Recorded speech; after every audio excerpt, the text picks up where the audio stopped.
Hello, everyone, and welcome to the podcast. As always, we are welcomed and honored to have the venerable, honorable Mr. S.G. Anon, cogent as he is, truther extraordinaire, to join us for our once a month get together podcast to talk about all things geopolitical, financial, and all the matters of the world that are paramount in importance right now. So if you are new to the podcast, please do like, subscribe, and share so this message gets out to those who have not yet been afforded the knowledge that you are getting. And as you can see today, he's come from, as a favor to me, he's come from behind the camera incognito, as promised to join us. So SG, welcome as always, brother. How are you doing today? Doing well, John. Thanks for having me back. Oh, believe me, it's an honor. You're one of our most vaunted guests, and for good reason. So I'm going to hit you right off the top of the bat here, SG, with some questions we prepared for you, as always. And the first one being, SG, kind of doing a backwards forwards discussion. On our last podcast, I believe it was in September, if I remember correctly, you had mentioned with respect to the global reset that you wouldn't be surprised to see everything transact within 60 days, which would indicate some time from then to now being November. The information circulating seems to suggest that there's a high degree of probability for this to occur. So with the knowledge and access of information that you have, would it be fair to say in your estimation that being November might be the most likely result for the Iraqi dinar and the Vietnamese dong, as well as other currencies to ensue in terms of revaluation? I think that's a really reasonable, proposition, John. We're talking about hypotheticals and speculatives primarily, but when we look at the behavior of BRICS, the behavior of Iran, the current summit happening now between Russia, the BRICS nations, and then China increasing their rhetoric just in the last 3 weeks that they're increasingly willing to support military intervention and preservation of their allies and their interests in the Middle East at the same time that Russia is forging a pretty significant partnership with Tehran. I think what you've got in all of this is the landscape being built out for BRICS to permanently dethrone the dollar. We know that the BRICS pay system has now been released. We can see the image from that. We can see the logo. It's clearly a platform that they're creating. Russia just yesterday stated that BRICS needs its own platform, its own payment platform worldwide in order to function as a cohesive and congealed trading bloc. That would clearly sidestep all of Western markets. At the same time, John, you have Russia and China. They're no slouch at the table. China has the largest industrial base, or excuse me, one of the largest industrial bases in the world. Russia is the most well equipped with commodities, especially resources like natural gas, oil, and rare earth minerals. You've got both of those countries heavily involved in efforts in Africa, where you have rubber, oil, lithium, more rare earth minerals, mines, things of that nature. So this is not really, I think, an implausible scenario. I think what's very likely to come here over the next 60 days. Of course, now we're into the 30-day window, around T minus 35 or so towards the end of November. I think we're really going to see, fleshed out BRICS behavior. I think we're going to see military activity on behalf of BRICS, and I really think it's possible that we see the conflict between Israel and Iran go postal before that period's over. You read my mind once again, brother, because that's what we think as well. We think that once President Trump is reelected, or how we look at it, elected and appointed to his rightful place, that's what Israel primarily could be waiting for to do their strike, which, the power plants and the nuclear facilities, such, would trigger, per Kim Clement, the dinar. And then I'll get to some other points in a minute that support what you're saying. But speaking of the reset and BRICS, as you mentioned, we have the BRICS conference wrapping up today as we're talking, and all the information, as you said, pointing out to a BRICS unit currency backed in gold. You notice that it actually had several zeros included, and there was sort of a labyrinth pattern on the back. So there's very specific codes and details contained within the currency itself.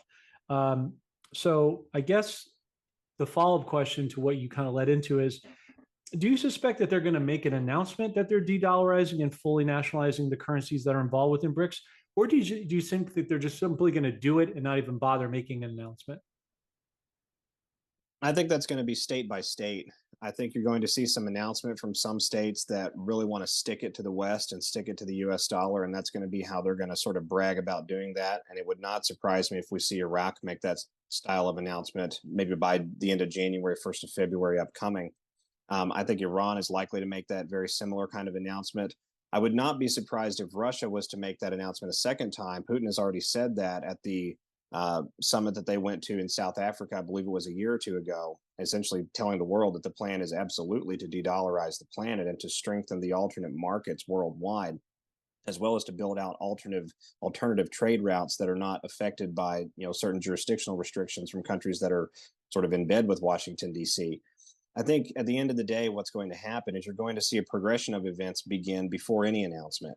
And then the announcements will simply confirm the progression of events that are already in motion. That's exactly what we've seen out of Beijing, out of Moscow, out of Tehran, all of the major BRICS players, including Saudi Arabia and South Africa, just in the last 18 months. And I think that pattern is likely to continue. I think you're probably onto something there as usual, SG. And to that point, let's juxtapose another point that kind of dovetails what you're saying nicely. I'm sure you've seen the news today on your respective telegram, but that President Putin today said at BRICS that he welcomes a discussion with President Trump that will lead to the war ending in Ukraine. We know this is the narrative for peace in each respective country. So would you might opine that the next peace deal after Ukraine might be the aforementioned China-Taiwan that's brewing along with Israel, so that in a sense that would free up Vietnam enough out of communism to help the dong currency revalue? I've not heard it put that way before, but that would not surprise me. We know that Russia has a very vested interest in what's going on with Vietnam. China does as well for obvious reasons, but Russia is continuing and increasing involvement, especially with respect to the complexity of their involvement in Indonesia, North Korea, Vietnam, Cambodia, Laos, South Asia. It's very interesting, and it's very telling to see so much involvement from Moscow on that particular issue. If we were to see a situation like that play out, which would allow for the dong to revalue, that would absolutely desecrate the arms trade coming in and out of the South Korean peninsula. The South Korean the arms dealing that happens there. I was going to say embargo, but that's not what's actually occurring. The arms dealing that's actually happening in that area of the world is funded primarily through the US dollar and the ability of black market Forex dealers on the ground to alternate currencies in, literally denominational format in a few hours or in a couple of days, depending on how much currency the buyer, given any buyer around the world, is trying to convert and maneuver. When you're trying to shield paying for things like human trafficking, smuggling, weapons dealing, etc., one of the ways that you do that is to create that exact landscape. Russia went on the warpath against that landscape in Africa about 6 months ago. No, excuse me, about 9 months ago now, and has only accelerated that process, especially pertaining to uranium mines in Central Africa. So looking at what's happening in that East Asian sector, I could absolutely see that as a plausible situation. And I could also see that happening again in the next 4 to 6 months. We're talking about an election cycle here that's coming to a conclusion. We'll have essentially a 60-day period of uncertainty and probably a great deal of shifting back and forth inside the United States of America prior to the inauguration coming up in January of 2025. And I think all bets are off in that 60-day period. You can move the needle rapidly down the road geopolitically around the rest of the world in a very short amount of time when you're in between U.S. presidential administrations. Agreed. And going back a second to your point about a lot of these countries sort of, threatening and making good on the de-dollarization or removal of the dollar as a hegemony. You have Iraq, who's already stated clearly with Prime Minister Sudani this year that they are going to be done with the dollar completely by or before the end of the year. I won't think that they were going to wait till Christmas to do that. I think it would, probably abut the holidays of anything, just for the sentiment, because now Iraqis, some of them anyway, are celebrating Christmas like we do. So that's kind of an interesting footnote. I think another point, SG, that we need to dovetail into this discussion or integrate is the aspect of XRP, because we know that back on August 12th, as you are aware as a historian yourself, that India did a rather large oil purchase with China using the petro yuan, and they used the XRP Ripple to facilitate that. So clearly XRP is well integrated into these countries as part of the BRICS. An article came out recently today that I was not aware of, maybe you are, seems to suggest that Brad Garling, House of Ripple, has donated a sizable amount to the Harris campaign. Are you aware of this? And if so, what do you make of that? Well, I'm not aware of it. I'm aware of it now that I've been told that by you on the show today. And that's very interesting. That's an interesting maneuver. I'd have to sit back and really reflect on what that could mean. Hmm. Putin endorsed Harris also. We know that there's absolutely no reasonable situation where Vladimir Putin actually wants the U.S. deep state behind Kamala Harris in control of the presidency. So that's clearly a chess move. And a few days later, President Trump confirmed as much at one of his rallies when he described Putin as a chess player, referencing that exact endorsement. Ripple is involved in some regards, or has been involved, excuse me, in some regards with the World Economic Forum, but we're told online that a number of different players and heavy hitters in certain industries have signed certain deals, have agreed to come on board on Patriot Enterprises. I don't want to pass judgment inappropriately on anyone at Ripple XRP and opine out of my wheelhouse on what XRP actually means. I will say that I find it absolutely fascinating that we now have a cross-border facilitation occurring with XRP inside the BRICS nations, and those nations, once again, nations that do not benefit from Kamala Harris or anyone inside the U.S. deep state from being the president. It's very interesting that BRICS is using XRP to help facilitate those transactions at the same time that you're hearing about donations from XRP to that American deep state. That's why I asked you, because it seemed a bit contrapuntal, and I think we think as a team, it definitely smacks of moves and counter moves. We just haven't yet figured out what the decode is, but with enough time, we think that we all will get to that point. So be curious on our next podcast to kind of, as you had a chance to chew on it and marinate, what comes to mind for you with regards to that. So thank you for that. Last week we had, this is very interesting. This just came out today. Last week, President Trump, as you know, announced that he was considering removing all income taxes from 1/3 of Americans. Well, today in an article of all places, the New York Times, talk about moves and counter moves, came out and said that he is hinting at removing income taxes from all Americans altogether. So do you think this is a case, SG, of sort of the proverbial frog in the pot, and you just turn up the heat slowly until it acclimates, kind of doing the same thing with the American public, getting them sort of acclimated to the idea of the removal of income tax and then, property tax, since both are unconstitutional? Well, I absolutely do believe that that's what's going on. I think that you're living through the narrative seeding for exactly that. If you follow, boots on the ground citizen journalists over the last 2 years coming out of Washington, D.C., one fact is virtually inarguable, and that's the fact that the Federal Reserve and the IRS buildings are both boarded up. They have plywood inside all of their windows. The access into the ground floor is restricted by fencing and has been for a number of years. So the removal, or maybe the reabsorption, of the Federal Reserve into the U.S. Treasury is a huge part of this process. And you're talking about reconciling a 100-plus-year-old fraud going back to 2017 when President Trump first took office.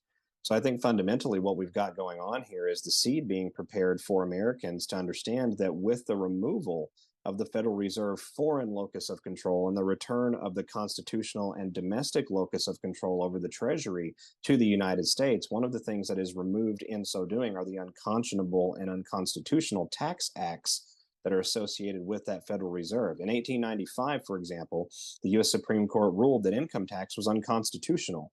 So to circumvent that particular ruling in the legislative intent of the 16th Amendment, President William Taft conferred the federal income tax upon the territory only of the national government and those contracted with or employed by the national government, which at the time was only the 10 by 10 area of Washington, D.C.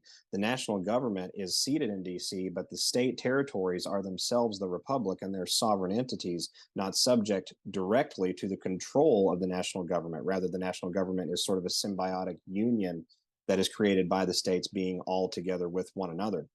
So with respect to the income tax in particular, we all know the history behind that. We know we were told it was temporary, and of course it was not, because no government program ever is. But we do have to reconcile and find a way to recompense that arrangement. And I think you're seeing the prep for that now. Absolutely. And as you know, SG, speaking of history, markers or demarcations, as you know, the income tax initially after the 1913 period with the Federal Reserve, which is neither federal or has any reserves, ironic statement there, that initially the way they rolled it out was through, Puerto Rico with ATF, alcohol, tobacco, and firearms, as a luxury tax. And it worked so well that they started putting on people. But as you know, constitutionally, there's no requirement that individuals have to pay taxes, just corporations. And we are not a corporation, even though they consider us that. We are not. So it's really interesting to see sort of wonderfully interesting to see the unwinding of the past, and that, President Trump, along with the military and many other patriots, have worked tirelessly to, as you said in one of our last podcasts, to almost be like a locomotive that takes a while to stop, but then when it goes in the other direction, it just picks up with so much momentum that it becomes unstoppable, as it was prior to the going the direction. Let me ask you a geopolitical question. I don't want you to feel left out that it's so slanted to finances. We have heard discussions that Clarence Thomas has already decided as of June this year with respect to the Supreme Court to overturn the 2020 election vis-a-vis the Brunson case. Now, we had Loy earlier on this month to discuss that, and he seemed a bit reluctant to discuss any details and even seemed to downplay the case status being active altogether. I was just curious if you could confirm as best you can whether or not this is true, and if it is, why is President Trump saying November 5th is the day of victory if he's already won? Is that just part of a narrative in the overall plan? This is a really fascinating question, John, because you're getting at some of the politics and the irregular warfare goings on that I'm trying to break down, that I tried to break down in audio file 83, which I'm releasing pretty soon. With respect to Brunson, what I find very fascinating is that Loy, who I've met personally, and I think he's a phenomenal human being, just by the way, he has always been very upfront about it's the court, it's the court, it's the court, it's the law, it's the law, it's the law. And suddenly we have a change in rhetoric over the last 6 to 8 weeks. We also have reports coming out, and I've not heard it directly from Loy himself, but I've heard it from people who have spoken directly with him that I believe to be credible, that there's now an NDA at play with respect to the Brunson case. There's only one reason that you have an NDA, and I'm going to leave that for your very intelligent audience to sort of conclude on their own. So looking at this landscape, if we were to see the turning over of the 2020 election by the Supreme Court going into the 2024 election, we would have the predicate created for, civilizational level deployment of whatever the Democrats have left.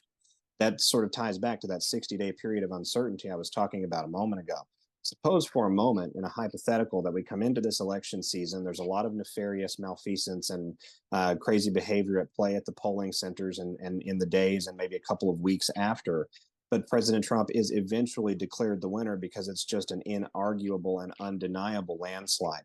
If that's the case, then you would have, I think, the situation set up to allow for retroactive enforcement of that Brunson decision all throughout the past 4 years to undo a great deal of what's happened. And if that were allowed to be, you would essentially ensnare the entirety of the U.S. bureaucratic deep state in the process, because now they've all been caught out violating multiple national emergencies over a near 10-year period of time.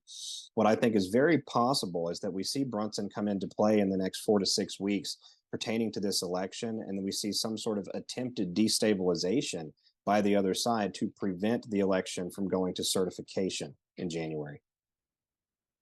Okay, great. Thank you as always. So let's take SG inside of that without giving away too much of your audio file for 83. Let's take a couple of sub questions inside of that question, because I think there's more components and parts to it, to your point. Let's just imagine for a moment that it does come out that the Supreme Court says, yeah, because Trump's always said, 2020 has to be dealt with. We can't just, have an election until we deal with that. Let's say that it is overturned and he's returned back. How would that work in terms of him getting back the 4 years that we've, during 2020 to 24, even though he's commander in chief, getting that back from a presidential standpoint? And then how would that play in terms of Nassara? Because our understanding is once he's optically back, he's going to announce Nassara in some form or fashion. Well, that's a really difficult question. Looking at the landscape of how this could play out, John, fundamentally as it pertains to the actual election itself and tying back into the financial government, I think those two pathways, for lack of a better term, are sort of running parallel but are exclusive. The financial component strikes me as much more geopolitical. It was certainly caused and initiated by the first Trump administration. We've seen the Office of Military Settlement documents. We've seen the reconciliation of the U.S. bankruptcy. We've seen the separation from Companies House in London. We know that that's absolutely the case. But the realization of that out into the public fore, I think in many ways has to be apolitical, because we're talking about commerce, we're talking about value exchange, really we're talking about economic government and economic government structure. I'm sorry, I spaced on the first part of your question. If you could remind me about that sub-question part, the first part of that, I'd be grateful. No, that's fine. I think really was just driving at how does he, Okay, all of this ultimately, SG, is under what we consider to be the housing of Nasara, the financial part, but also, removal of banker wars, bringing people back to their home countries where they can prosper and have nationalism and have peace and all that. It's all sort of entwined in that. But the genesis of that sub question was, how do you rectify the 4 years getting that back? How do you give that back to him if you're overturning the 2020 election? Granted, he's been the commander in chief the whole time, but from an optics standpoint, how do you give him back those 4 years that was taken from him? I think the return of those 4 years, John, probably lies in the definition of fraud itself and US v. Throckmorton. Fraud vitiates everything. And when we talk about vitiate, it's worth noting for the audience out there that vitiate means to eradicate as though it never existed. So we would simply return to November the 2nd of 2020 if we were to see something like that, happen from the Supreme Court. Any acts of Congress passed in that period of time would be nullified. Certainly, executive orders by the Manchurian administration would all be nullified. How that would cascade throughout our system is incredibly difficult to speculate and hypothesize on because it's literally never happened before. I'm looking at this from a landscape of, we have to right the political situation. Certainly, we have to clean the books. We have to secure our elections. We have to ensure that there's integrity between the states and that there's continuity in federal agencies and things of that nature. And at the same time, we also have to completely redefine and reimagine the financial structure of the United States of America, right back to the trusts of the original republic. So the only way I could think that we could reconcile those two is to have them running parallel and then to allow the legal landscape to restore the civilian government, certainly with the cooperation of the military, which Trump, again, just a few days ago told Maria Bartiromo that it could be handled at the election centers, could be handled by the National Guard, or if really necessary, and I'm quoting directly here, if really necessary, by the military itself. So, looking at that and seeing a potential transition of power back to the original Republic Treasury, it makes a lot of sense that the High Court would run parallel in their determinations.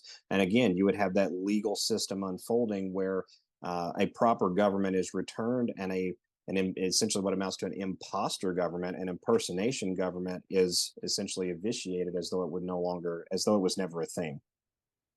So, in essence, if I'm hearing you right, appreciate the articulation as usual. If I'm hearing you correctly, it's kind of a wholesale reset, right? In terms of not just economically, but constitutionally, geopolitically, and almost you could say in a sense of sovereignty, right? Because we would be getting our sovereignty back in a variety of different forms. And to your point, I've heard him say, publicly, hey, I'd love the military to handle this and get involved. He's kind of almost like he's baiting them, but he's really sending a comm to us. So that seems to kind of support and substantiate what you were just mentioning. Turning to another point, kind of backwards a little bit, what we were discussing before, we see the IMF imploding, having a lot of internal conflicts, especially in relation to Christine Lagarde, who, as you know, is the former IMF chief and now the head of the ECB, European Central Bank, which to me is a lot like going from the frying pan to the fire. You're really just replacing one headache for another. Do you surmise that the IMF has sort of lost its proverbial grip on the world's economic front? And if so, was that always by design by Trump's team and plan? Yes, and yes is the short answer to that question. The IMF is one of the entities that we've uncovered as having been sworn, as having had oaths sworn to it by U.S. political representatives at the state and local level. So the IMF was always one of the targets of this worldwide financial reset. The World Bank is another entity that was always one of the targets. Certainly the Bank of International Settlements is one of the targets. And anything associated with the fluidity, the liquidity, and the day-to-day operations of any of those entities would also have been included in those targets. So think Edmund Rothschild Group, the Monaco Rothschild Group, any branch of the HSBC Group, for example, and others. Looking at that particular institution, what I find very, very fascinating is the fact that the U.S. Congress took measures about a year and a half ago and expecting the IMF to essentially implode. They put in I believe it was a fast tracking of Taiwan into the IMF because they're expecting the IMF is no longer going to be viable for their semiconductor and transhumanistic AI agenda beyond this presidential election. That's one of the reasons I think you've seen China sort of, ebbing and flowing with this, imminent invasion of Taiwan. We say imminent; it's been imminent now for over 2 years. When we first got the initial public go-ahead from President Trump at a Pennsylvania rally in 2022 for Beijing to do exactly that. So the realization of that out into the public fore, I think that ties back to some of this as well. When China chooses to do that, it's going to destroy the IMF, and it's going to really harm, I think, the World Bank in many regards, the same World Bank that is currently helping to reset the Iraqi dinar. So it's sort of like where we have to, break our own thumb to get out of the handcuffs, so to speak. And I think that's exactly what we've been doing around the world in bits and pieces now for the last few years. Military activity in the Pacific, I have to say, John, I'm really surprised that we've not seen it up until this point. I fully expected it to come immediately on the heels of the Olympics this past year, as well as I expected the Olympics to be utilized narrative-wise for a super spreader event.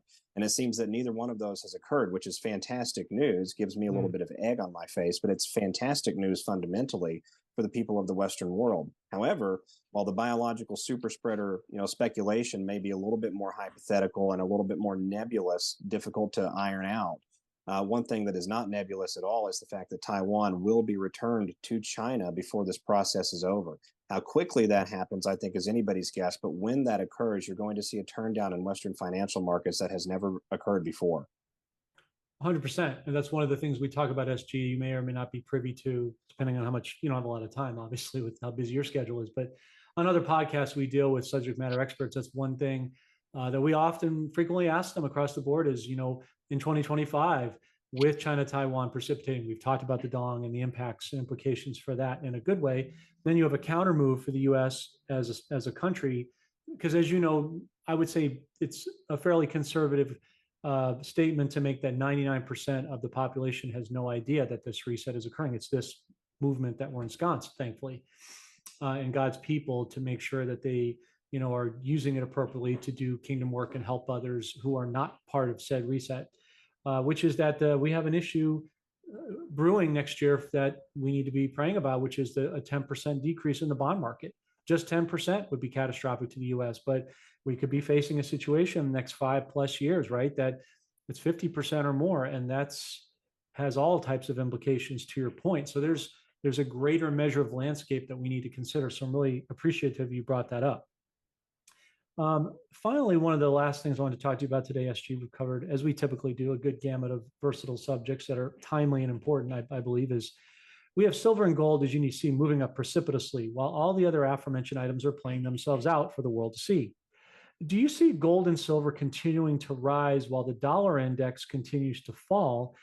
And if so, does that put inherent pressure on the U.S. to return to constitutionally sound gold and silver money through a U.S. back note and auditing the Fed and returning the gold standard? John, I'm going to answer that question by first quoting an entity online that my entire platform is based off of. And the drop reads, "Gold shall destroy the Fed, not turn it down, not inhibit it, not, cause a hiccup in the system. We're going to destroy the Fed with precious metals using an asset-backed system." That's the obvious inference, the takeaway from that statement. We have then watched since that particular drop was posted, I believe it was 2018, it might have been 2019. We have watched in that period of time gold go from around $1,700 per ounce to more than $2,600.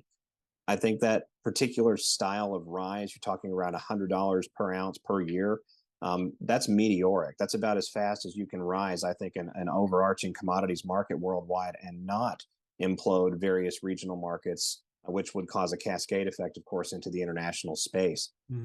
Zimbabwe is increasingly using more of their gold-backed ZiG currency for economic transactions inside the nation, and they are continuing and have been now for over 12 weeks a very aggressive law enforcement operation to completely eradicate black market currency manipulation inside their nation.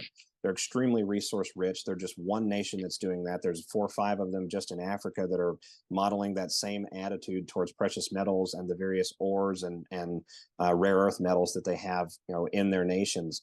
So the question fundamentally that you asked was, do I see precious metals as increasing in their value into the future, perhaps becoming staples underpinning, economies worldwide? And the obvious answer, I think, is yes, it has to be. But I think it's going to be more than that. We've seen precious metal systems for the last 2,000 years, and they work incredibly well, but they're not completely foolproof. There's different amounts of gold, for example, inside Zimbabwe's land than underneath Brazil or underneath Canada, for example. The same is true of all of the other resources, metals, commodities, and underpinnings of those hardcore tangible asset markets. So I think it's very likely that what we see is a new economic model, a completely original economic model that has never existed on planet Earth before, spearheaded by the precious metals space, but primarily composed of assets and tangibles just writ large. That would allow for proper valuation across the entirety of the international landscape. Russia, which is very rich in gas and steel, for example, could trade very fairly with Zimbabwe or Saudi Arabia if we had a tangible assets system rather than just a gold system or a silver system or a platinum system, etc. And I think also one of the other benefits that comes from an overall tangibles economy rather than just a precious metal system is that you can very easily tokenize tangibles. That allows for the quantum system, the quantum capability of digital computing and blockchain technology to be implemented not just as a gold equivalent, but as an entirety of resource equivalent worldwide. And fundamentally, John, if we were to do that, we would make it impossible to commit the same type of fraud again that has been committed on the world the last 300 years. This goes back to your original point, SG, of fraud vitiating everything, which is also goes back to being, in essence, a reset, right? And I'm really glad that you said what you said about all of it, because a lot of these countries copy each other. You know, we copy Iraq, vice versa. And you can see Iraq is, or Zimbabwe is taking its cues from Iraq with, de-dollarizing it. As you're aware, China, I think this summer offered Zimbabwe $300 million to go and mine metals because they know what they have. And they said, no, they want to mine their own because they, in fact, have the most gold in the world above and below ground, bar none, undisputed. And so what we're watching for, to your point, is what we're really seeing is the same thing that we're seeing for precious metals, removal of the corruption. Now that the banks are Basel III compliant as of October 1st, they can no longer hide papering down gold and silver, which means you're going to have to see transparency coupled with the QFS, to your cogent point.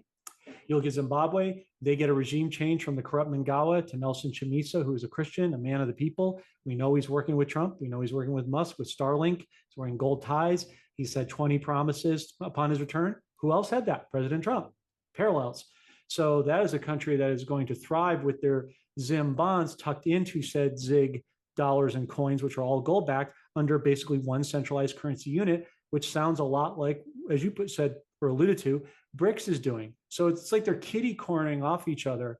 But I think it's really exciting that we're going to, I'm watching to see if Trump appoints Judy Shelton, because, his first term, he kind of flew that in as a litmus test to see how in a corrupt Congress and Senate it might play. Now with a completely drained swamp and a level playing field, both geopolitically and financially, it should be a very nice, smooth, and seamless transition. So I'm very pleased to see that you're in the same alignment. Well, now I'd like to throw something else Please. in on that, John, if I could. It's sort of an homage out there for all the awake patriots and Anons that have been talking about these issues since the first Trump administration. I came on air in 2022, but I realized under President Trump that this was a businessman who, if he understood the world economy, he would attempt to revalue in some form or fashion world markets. And that's exactly what we've seen. So I'd like to highlight for everyone out there, the patriots and Anons that have been tracking this for 6, 7, even 8 years and beyond at this point. There's two major talking points that people have been talking about in that space. One of those talking points is the revaluation and reset of worldwide financial markets, which we're seeing currently and have been seeing now sort of publicly on display for 18 months. The other major talking point is military intervention to stop World War III and restore we the people to power. So far, Anons and patriots have a pretty good track record. Well said, and couldn't agree more. And it's patriots like you, in conjunction with others, that have helped make the difference. And so we thank you for your copious contributions, as always.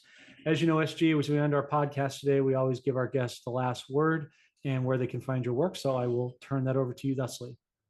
Indeed, I appreciate that. I can be found on 4 places now. I'm on rumble.com/user/QNewsPatriot. I'm on X at the handle TheQ News Patriot. I'm on Truth Social at the handle Real, REAL, SG Anon. And I'm now officially on Telegram, John, in an attempt to counter some of the colossal levels of fraud on Telegram under my copycat name.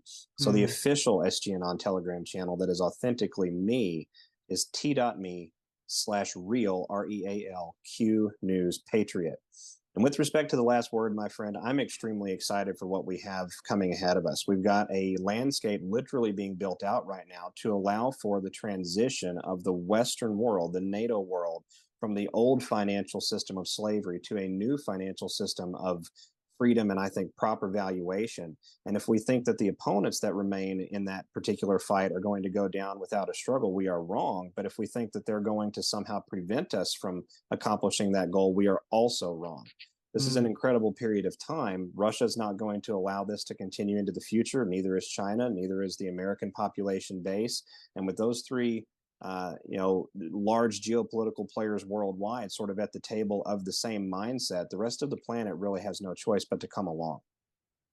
Yeah, and to your point, SG, if I may just add a counter thought, as you know, being a history buff, Russia really saved our bacon during World War II, and they're doing it all over again financially and geopolitically. So, future proves past, history repeating itself once again. And it's kind of exciting to see everything kind of come full circle to your point. And we will definitely put all of your links in said description for people to find you. Speaking of descriptions, as you know, folks, you just heard SG say it. We're in the season of the reset. It's coming. We're coming in for a landing.